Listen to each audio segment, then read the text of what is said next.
so much for this wonderful introduction. And it's so lovely to join you. I'm going to talk about neuron-glial interactions in health and disease, considering their role from cognition to cancer. Broadly speaking, my laboratory tries to understand the molecular language that cells use as they work together to build and to remodel the brain. And I want to tell you one story today in two parts about the way in which neurons interact with the glial cells that form the myelin sheath and how we're beginning to understand that this is an adaptive and experience-dependent process that tunes neural circuit function in really important ways. And then how these very powerful interactions between neurons and oligodendroglial cells are subverted in the context of glial malignancies. But I like to start every talk with a broad consideration of neural development. And I think the best way to do that is to show you pictures of my children. So this is my daughter, Sophie, when she was an infant.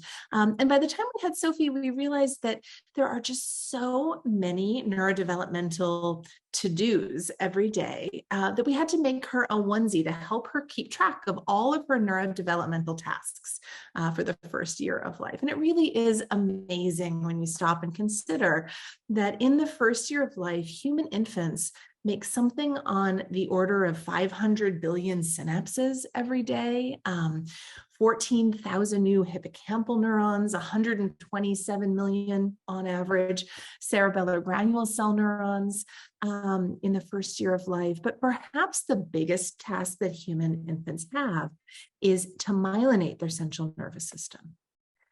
Humans are semi-altricial species. We are born with almost no myelination.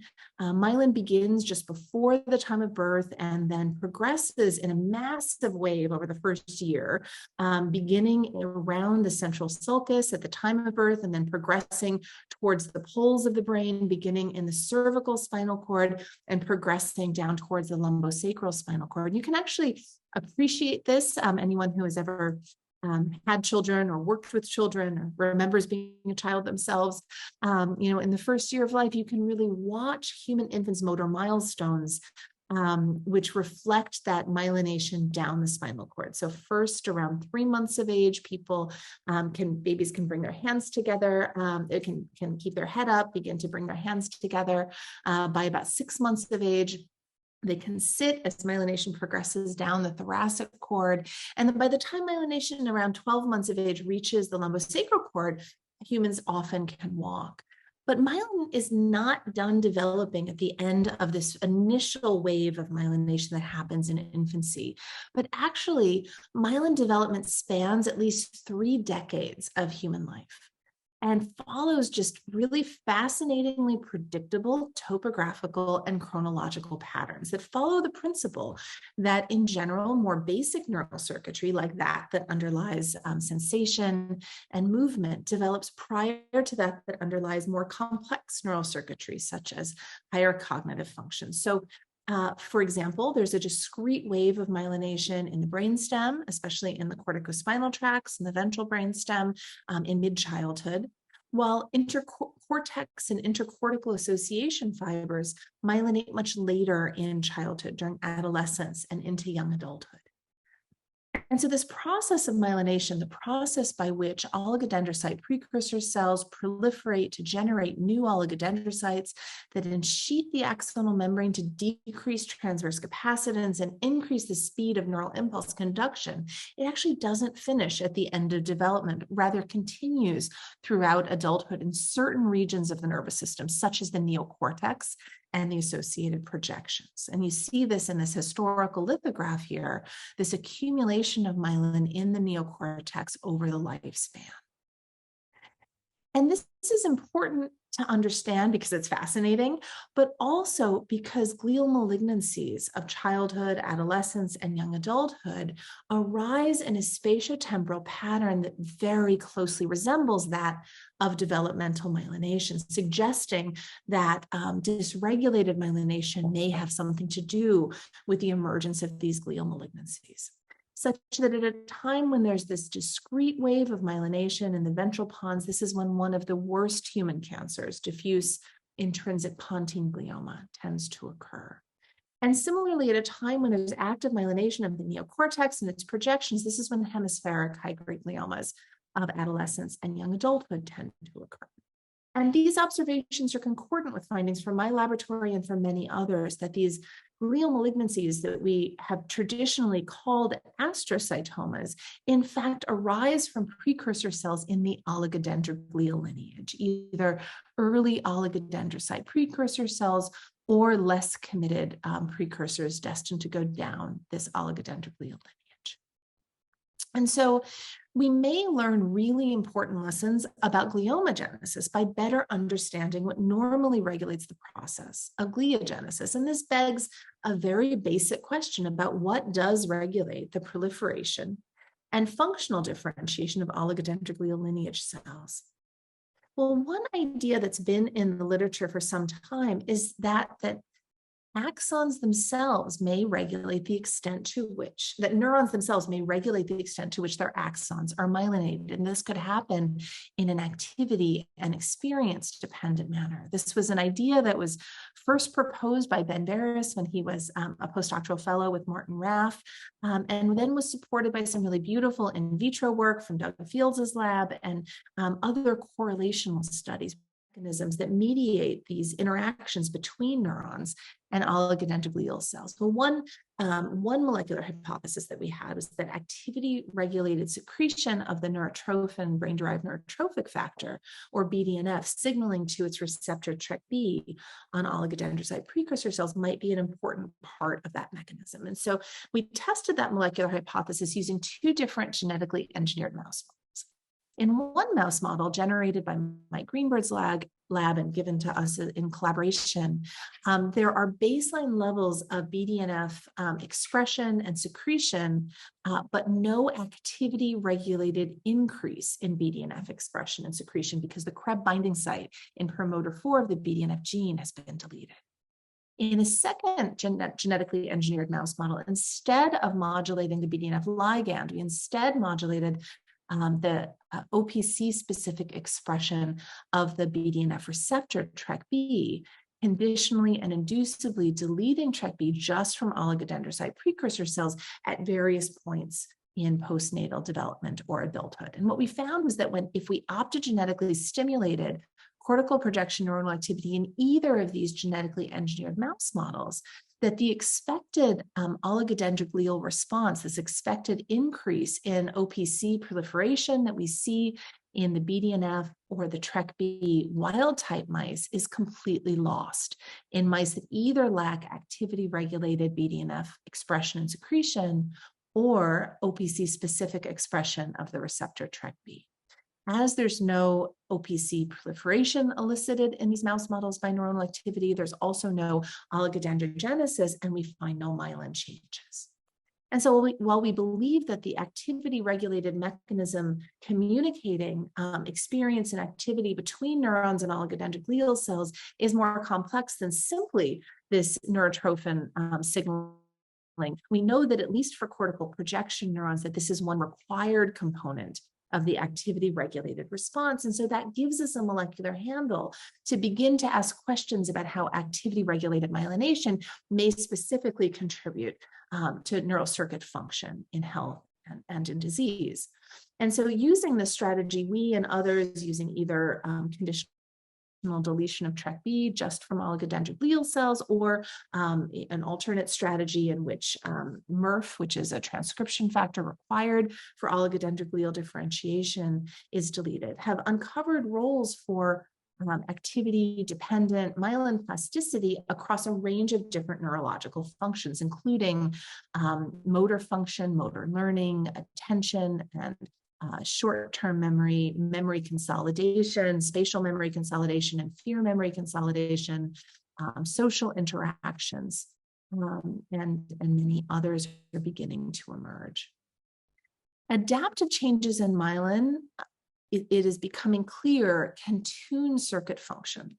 The cellular mechanisms of myelin plasticity include both de novo myelination of previously unmyelinated axons or axon segments, as well as myelin remodeling by existing oligodendrocytes, either extending or retracting myelin internodes or changing the thickness of myelin.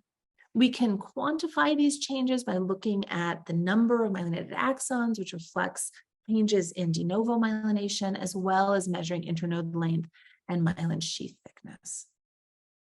These relatively subtle changes in myelination within a circuit can have important functional effects on circuit dynamics, and these small changes alter circuit dynamics to tune the circuit in an adaptive way, promoting coordinated circuit function. But why is neuroligin 3 such an important mechanism? What do we know about this, this really interesting molecule? Well, once neuroligin 3 is shed from the postsynaptic membrane through the enzymatic activity of the metalloprotease ADAM10, it then interacts with cell surface proteins on the glioma cell membrane that we're working hard to identify, and then triggers numerous oncogenic signaling pathways. There's early and upstream stimulation of focal adhesion kinase, downstream stimulation of SRC, RAS, and PI3 kinase mTOR pathway. So that helps to explain neuroligin 3's sufficiency in driving glioma proliferation and growth. But it actually doesn't explain this really unexpected dependency. And so we dug deeper and we looked at the gene expression changes attributable to neuroligin 3 binding, and found unexpectedly that when neuroligin 3 binds to the glioma cell, that it upregulates a number of synapse-associated genes. There's a feed-forward effect of neuroligin 3 on its own expression in the glioma cell, together with upregulation of the BDNF receptor TrkB, but also a number of glutamate receptor subunits and other synapse-associated structural proteins. When we examine primary biopsy samples from the major classes of high-grade glioma, including these H3K27M mutant diffuse midline gliomas shown in gray, IDH wild-type hemispheric gliomas shown in red, and IDH mutant hemispheric gliomas shown in purple, we do indeed see in the malignant cells robust expression of AMPA receptor subunits, the neuroligands, other synapse-associated structural proteins. And so this raised for us kind of what seemed at the time crazy idea that, like there are synapses between neurons and healthy oligodendrocyte precursor cells, there might be also synapses between neurons and malignant glioma cells. Well, when we look by immunoelectron microscopy, in which we can unambiguously identify the malignant cells based on immunogold labeling, we do see these very clear synaptic structures, presynaptic vesicles, a postsynaptic density, and a synaptic cleft, testing the hypothesis that perhaps in maybe its most fundamental role, neuroligin 3 is promoting the formation of these structural synapses by regulating synaptic gene expression. We find that far fewer of these neuron to glioma synapses form in the absence of microenvironmental neuroligin 3. But are these surprising neuron to glioma synapses actually functional, or are these just a shadow of the cell type from which we believe that these tumors emerge?